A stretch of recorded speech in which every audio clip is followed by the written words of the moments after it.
20వ ward కోసంగి కాలనీకి చెందిన 120 మంది ఓటర్ల జాబితాను 22వ వార్డుకు మార్చారని 20వ వార్డు కోసంగి కాలనీకి చెందిన సభ్యులు కామారెడ్డి జిల్లా కలెక్టరేట్ ప్రజావాణిలో ఫిర్యాదు చేయడం జరిగింది.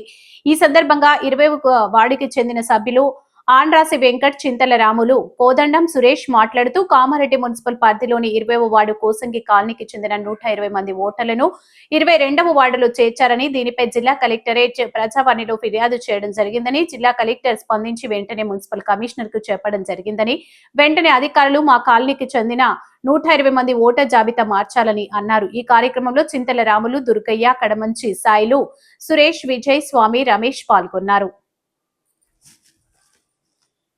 ఈ మున్సిపల్ ఎలక్షన్ ఎన్నికల్లో మున్సిపల్ వారు ఓటర్ల జాబితాను ఇచ్చినప్పటికీ గోసంగి కాలనీలో ఉన్నటువంటి 20వ వార్డులో ఉన్నటువంటి ఓటర్లను 117 మంది ఓటర్ల జాబితాను 22వ వార్డులో మార్చినారు.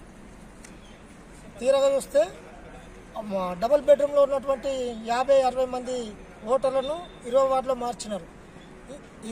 డబుల్ బెడ్రూమ్ వాళ్లకు 20వ వార్డులో ఉన్నటువంటి గోసంగి కులస్తులకు మధ్య వ్యర్థిత్వం ఉన్నది. 22వ వార్డు అది, 20వ వార్డు ఇది. 20వ వార్డులో ఓటేసిన వ్యక్తి కౌన్సిలర్ని పనుల కోసం 20వ వార్డు కౌన్సిలర్ని అడుగుతారు, కానీ 22వ వార్డు కౌన్సిలర్ని అడగలేరు. 22వ వార్డులో ఉన్న వాళ్ళు ఆడ ఓటేసి 20వ వార్డులో కౌన్సిలర్ని అడగకుండా ఇలా వ్యత్యాసంగా ఉన్నటువంటి ఈ ఓటర్లను ఈరోజు కలెక్టర్ ఆఫీస్కి వచ్చి మేము దరఖాస్తు ఇవ్వడం జరిగింది. 22వ వార్డుకు మార్చినటువంటి 120 మంది ఓటర్లను 20వ వార్డులో చేర్చాలని 20వ వార్డుకు చేర్చాలని కలెక్టర్ ద్వారా మేము మనవి చేసినాము. కలెక్టర్ వెంటనే స్పందించి సానుకూలంగా వెంటనే కమిషనర్ గారికి ఫోన్ చేసి చెప్పడం ద్వారా వాట్సాప్ ద్వారా వారు కూడా తెలియజేయడం జరిగింది. ఈ యొక్క 120 మంది సభ్యులైతే ఎవరైతే ఉన్నారో 20వ వార్డులో, ఆ 20వ వార్డులో